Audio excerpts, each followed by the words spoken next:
आज सबसे ज्यादा जरूरत थी तो उसके पापा के इमोशनल सपोर्ट की। मुश्किल से एक मौका मिला था हमें हमारी जिंदगी फिर से बेहतर बनाने का।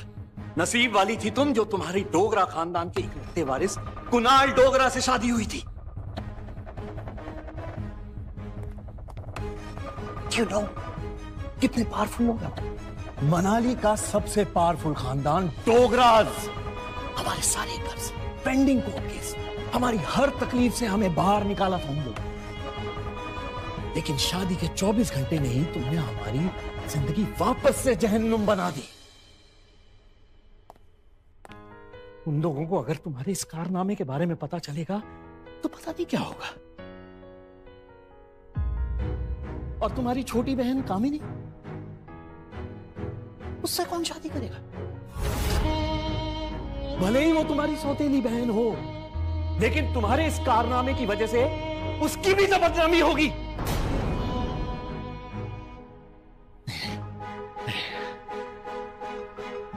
जब तक ये मामला खत्म नहीं हो जाता मैं कामिनी को और तुम्हारी मां मनीषा उसके भाई के घर भेज दूंगा। लेकिन आज नहीं तो कल सबको पता चल ही जाएगा। आज तुम भी अपनी मां के साथ ही। अनिका वो सुन चुकी थी जो गौतम कहते कहते रुक गया था।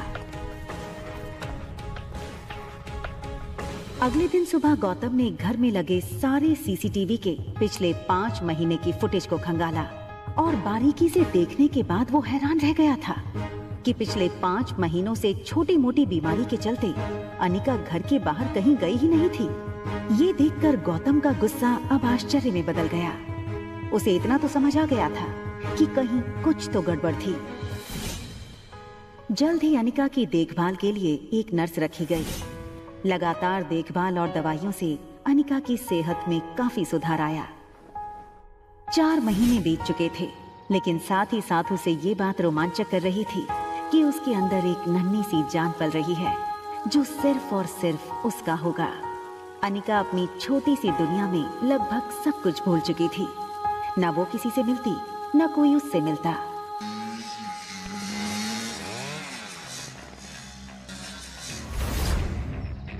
अनिका ने जैसे ही लड़की को देखा, उसकी धड़कन मानो डर और टेंशन से तेज हो गई। ये लड़का और कोई नहीं बल्कि अनिका का पति कुणाल डोगरा था।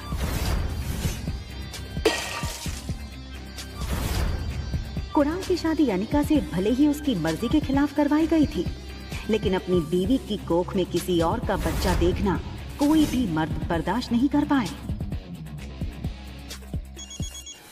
कुणाल शादी के मंडप से सीधे दिल्ली अपने कॉलेज की पढ़ाई करने चला गया था और वहीं पहुंचकर शादी के दूसरे दिन उसे अनिका की प्रेगनेंसी की खबर मिली थी। अरे कुणाल बेटा, आज अचानक से तुमने फोन किया कि तुम्हारे कॉलेज की तुम्हारी छुट्टियां शुरू हो गई क्या? कमाल है, 4 महीने के बाद मैं घर आना, अपने दामाद को इस तरीके से वेलकम करेंगे। और वैसे भी बहुत कुछ बदल गया है अब यहाँ पे।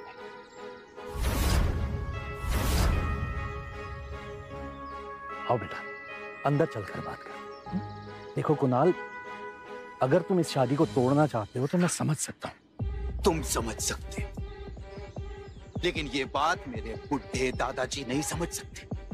जबरदस्ती इस मोटी से मेरी शादी करा दी और अब वो चाहते हैं कि इसके इस पाप को मैं अपना नाम दे दूं। जब जब इसको देखता हूं ना, ऐसा लगता है एक ऐसे गुनाहों की सजा मिल रही है जो गुनाह मैंने कभी किए ही नहीं। देखो इस बेशरम को कैसे खड़ी है। शादी के फेरे लेते वक्त किसी और का पाप लेकर के खड़ी थी पेट में। क्या लगता है तुझे तेरे इस पाप को मैं अपना नाम दूंगा? कुणाल डोगरा का नाम मिलेगा इसको। सोचना भी मत। पता नहीं किस गटर का कीड़ा है ये। मैं इस शादी को नहीं मानती। ये सुनकर कुणाल और गौतम दोनों ही शॉक थे। देखो बेटा, इस वक्त अनिका की तबीयत ठीक नहीं है, इसकी बातों पर ध्यान मत दो। और रहा सवाल इस बच्चे का, तो उसके पैदा होते ही उसे अनिका से हमेशा के लिए दूर कर दिया जाएगा, मेरा यकीन कर।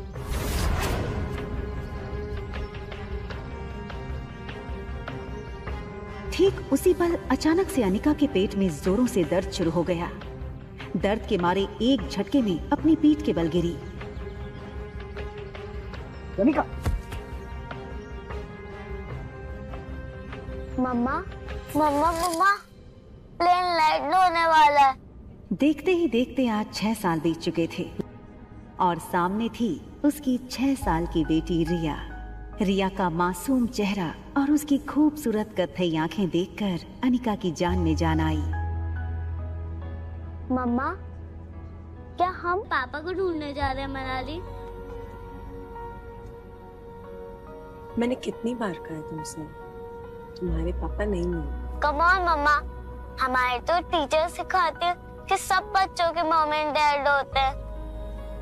तो क्या मैं गेमिंग वर्ल्ड से आई हूँ, या फिर मैं किसी जादू करके हेड से बाहर निकली हूँ?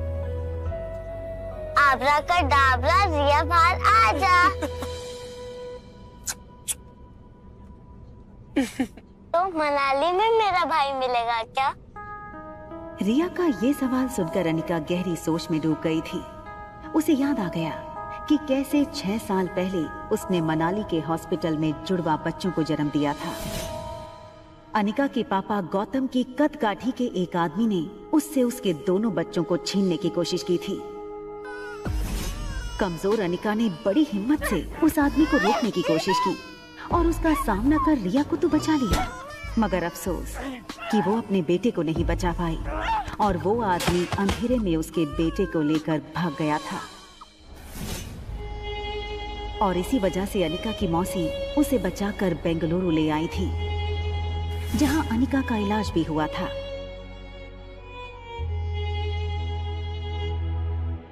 हालांकि इन 6 सालों में अनिका पूरी तरह से बदल चुकी थी।